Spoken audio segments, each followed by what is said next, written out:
Theory. The digital circus has been operating since the 80s-90s, and the introduction is key to this. We saw the headset, not sure if it's the one she used, but at 2053 we see a table with a computer with the lights off and a VR TV next to it with the logo. Also, all the other computers in this area were on, but this computer with virtual reality next to it was off. My theory is that, as Cain said, he doesn't know what's in the void, and also says that he doesn't have control over people's minds. My theory is that for normal people, when they go into the void, they get glimpses of their real life and current emotions there, since Remember became more emotional.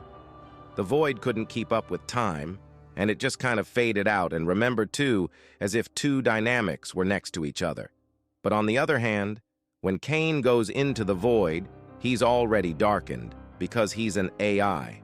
So the void can't react to him. But when he says that he had so many problems figuring out what to put on the other side, it's because he can't, but he must have seen how others do it. Plus, he can also try to make sure that he seems like he knows what he's doing but doesn't know. But this is just my view. IDK know what will actually happen. But I can't wait to find out if I'm wrong. It's a bit strange that Cain decided to put a VR head at the exit.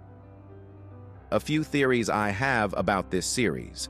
From the very beginning, I got the impression that Kinger plays an important role in the Amazing Digital Circus, given his long tenure and status similar to a royal family.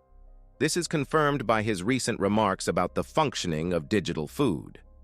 This may explain why he is still not abstracted despite his instability and the loss of someone, presumably close to him, in the character Queen. If he has knowledge of the circus that others do not, it may keep him grounded. Thus, the motif of royal power, referring to people who worked on the game in the Amazing Digital Circus, may apply to Remember as a jester, who seems a little familiar with the computer on which all this is happening.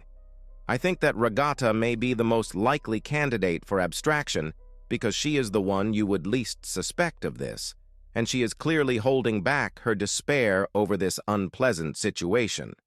But the possibility of preventing or even curing her depends on how abstraction works.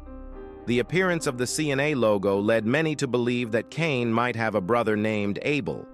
But, given the lack of evidence of his bad behavior, I suspect there will be a twist involving the aforementioned brother, which shows that he is based on another character named I Am. In particular, I wonder if what's left of this brother in the Amazing Digital Circus could create the impression that he could be more useful than his killer Cain, only to find out that he intends to torture the characters to free them from the circus through abstraction. And that's why Cain had to humiliate him. Since this is directly inspired by the films I Have No Mouth and I Must Scream. Another thought that came to my mind from the very beginning is that in the end it will turn out that the characters expect nothing if they run away from the circus. Whether it's because of some apocalypse, as in the original story, or because of something else that will make them either completely despair or try to get the most out of what can be done within the Amazing Digital Circus. Digital Circus by Glitch Productions. New movie theory. We know that the cast in the series used to be people teleported into the digital circus using some kind of headset, and their memories are erased. This theory came about during my second rewatch of the pilot episode when I saw a Cain's ad for silly watches, and it had a phone number listed. I saw that instead of numbers, they had symbols. A page with the inscription, document, mailbox, hourglass or time, mouse, and the symbol payphone. Taking the first letter of each word, we get the full phone number, connecting it with the letters that you see associated with the phone keyboard.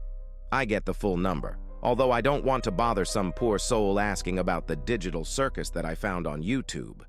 But what else is there?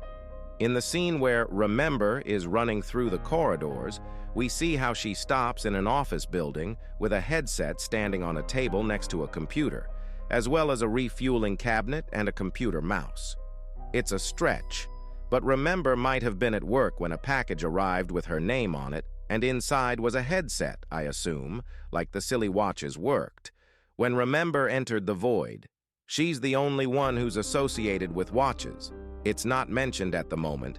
Whether anyone else dared to enter the void of their own free will, she's also the only one who's associated with office space, with exit doors, although for some reason, this was done for the rest of the cast.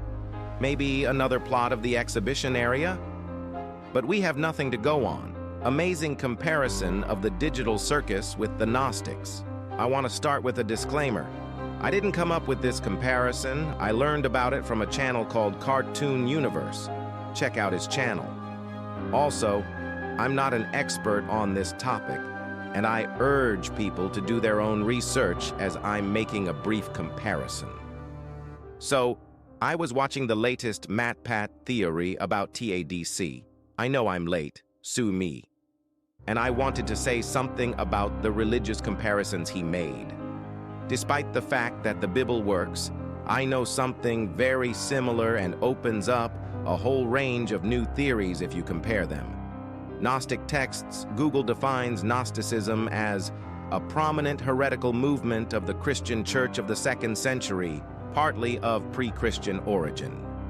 Essentially, it claims that there is a single supreme divine being, monad, and the God of the Old Testament was a lesser being known as the demiurge, the creator of the material world. He is described as an antagonist, not knowing the monad, believing that he is the only true God. Now think about Tad. You have Cain, who is a powerful being controlling the digital world and probably created the circus inside, but unable to understand the higher beings above him, the creators of the game. Cain is the demiurge of the digital world, and the creators of the game are the monad. Now let's look at the Gnostic interpretation of Jesus, okay? In Gnostic texts, Jesus is depicted as a sent supreme being, sent to liberate and redeem souls trapped in a material body, to help them join the spiritual world. Now, if remember is supposed to represent Jesus, and we continue to compare TADC with Gnostic texts, then it's quite possible that remember was sent by the creators to free the souls of the circus trapped in their digital prison, just like Jesus was sent by the monad to free the souls of people trapped in their material prison. There are probably other comparisons, but I'm not an expert, so I'll leave the rest to you. But listen, it's just a theory. Well, that's all for now. In the following videos, you will see a lot of interesting information. Write in the video what you think about these theories and express your opinion on whether you liked it or not. Goodbye, everyone. See you in the next video.